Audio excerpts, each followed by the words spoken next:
Okay, we're back, and this time I just finished a smaller Kubota B2320, and as you can see, I just put a cab on this tractor. It took a month like usual. On the inside, we have all our usual accessories.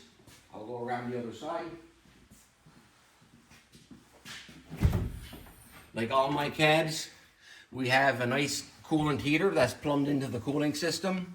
We have our switch panel with our fuse box inside with all our switches for all our accessories. LED dome light, circulation fan, heavy duty marine wipers front and back. Our back window on gas shocks. And on this one here, I actually went a little bit farther and I put a couple of extra filler pieces under the seat. Along with the usual main filler piece, everything is easily removable. This just blocks like 95% of the air coming in to your cab. You don't want it totally airtight because you want it to breathe, and you will not have foggy windows.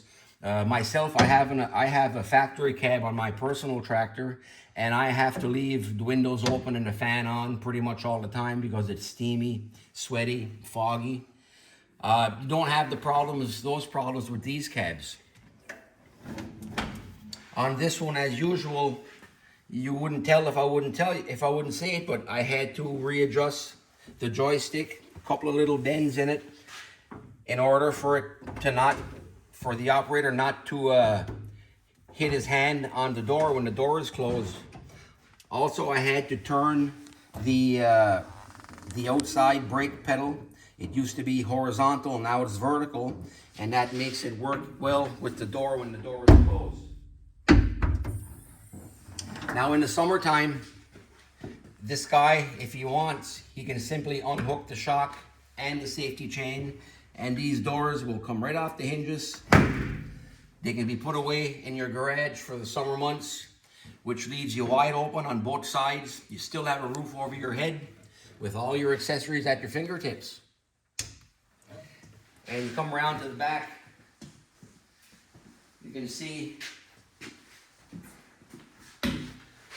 that everything works like it should. Nothing touches.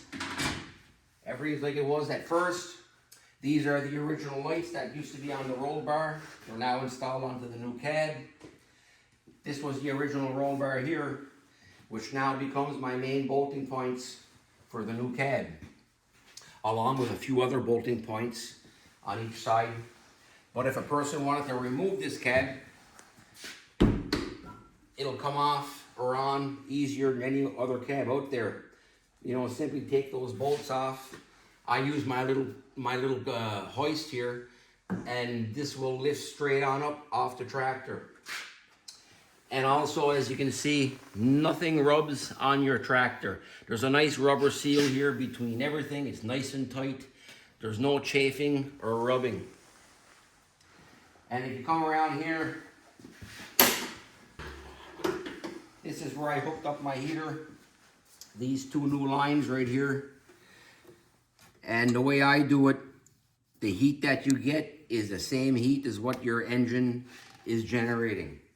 It doesn't pass through the radiator first and cool off the air. The heat you get in the cab is always nice and hot, and it works extremely well. So this gentleman will be extremely happy this winter, I'm assuming. He will not be in the snow with a screw helmet on. He will be in a nice, warm, cozy cab, and I'm sure he's going to be happy with it. As usual, this is real 1/4-inch laminated safety glass. If a guy ever had a bad luck with these glasses and broke a window, for example, he's going to get off fairly cheap versus a factory cab where you have a curved glass, and the average cost for a front window on one of those cabs, like my tractor, could be well over $1,000 just for one. These ones here, if you do have a bad luck, well, you're going to get off a lot more cheap. And that's it for this one. I believe my next one I have coming in is another Kubota, but it's an L model, a little bit larger. and we'll do the same kind of little video for that one. And again, if you're interested in seeing the step-by-step process that I went through to build this cab from day one, you can sign into the Discord link that's below. There's a small fee involved, but if you're interested in building your own cab, those videos will be very helpful. Like I said, from day one right on up to the end. It's not really every little detail, but if you're mechanically inclined, you will certainly get the idea of what's going on through all the steps. And that's it for now. I will start making videos when my next one comes in, and we'll have that one up online also. And we'll see you then.